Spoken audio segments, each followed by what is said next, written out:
మంచు వారి కుటుంబం తొందరలో ఒకటి కాబోతుంది. మంచు మనోజు, మంచు విష్ణు అన్నా తమ్ముళ్ళలాగా కావలించుకోవడం, కొడుక అంటే నాయనా అని మోహన్ బాబు గారు, మనోజ్ గారు కావలించుకోవడం, ఇది తొందరలో జరగబోతుంది. అయి ఇదెట్టా అని మీరు అనుకుంటున్నారా? తమ్మారెడ్డి భరద్వాజ గారు మధ్యలో మీడియేషన్ చేస్తా అని ముందుకొచ్చారు.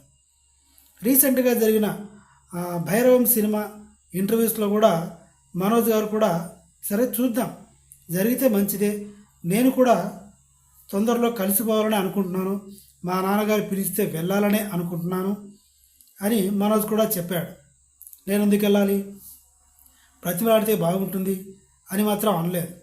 మనోజ్ ఉద్దేశం ఏంటి అని అడిగితే ఆ జర్నలిస్టు, నా కూతుర్ని తీసుకెళ్ళి మా నాన్న ఒళ్ళో పడుకోబెట్టేసి నేను మా నాన్న పక్కన సోఫాలో కూర్చొని వాళ్ళిద్దరూ ఆడుకుంటుంటే చూడాలని ఉంది అని చెప్పాడు. ఇది జరుగుతుందా అన్నది పక్కన పెడితే, మనోజ్ కూతురు పుట్టినప్పుడు, బర్త్డే జరుగుతున్నప్పుడు, పేరు పెడుతున్నప్పుడు ప్రకాశం పంతులు గారు మన ప్రెసిడెంట్ గారు మంచు విష్ణు వెళ్ళి ఆ పాప కోసం ₹1,00,000 చేతులు పెడితే మనోజ్ తీసుకోలేదు. తీసుకోలేదు, డబ్బులు రిటర్న్ ఇచ్చేశాడు. అంత ఈగో మనోజ్ కూడా. కానీ బయట కనిపించే మనోజ్ వేరు.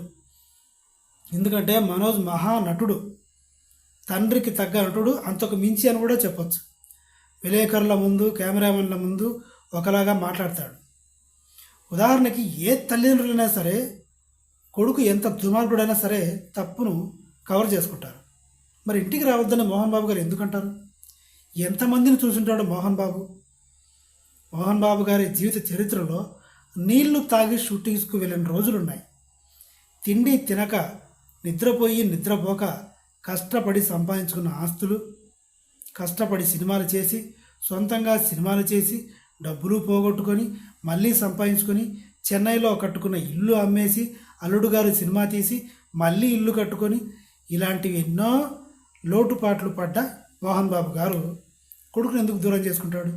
చేసుకోడు. చిన్న చిన్న పొరపాట్లు మనోజ్లో కూడా ఉన్నాయి, కానీ ఈగో అడ్డొస్తుంది. ఎందుకు? వీడికి మించిన ఈగో మంచు విష్ణుకు ఉంది. ఆ అన్నను సర్దుకోమను, నేను ఎందుకు సర్దుకోవాలి?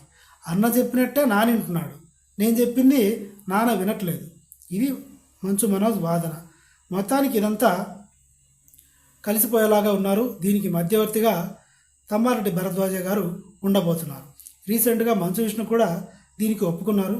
చూద్దాం, కలిసి ఉంటే కలదు సుఖం. Thank you.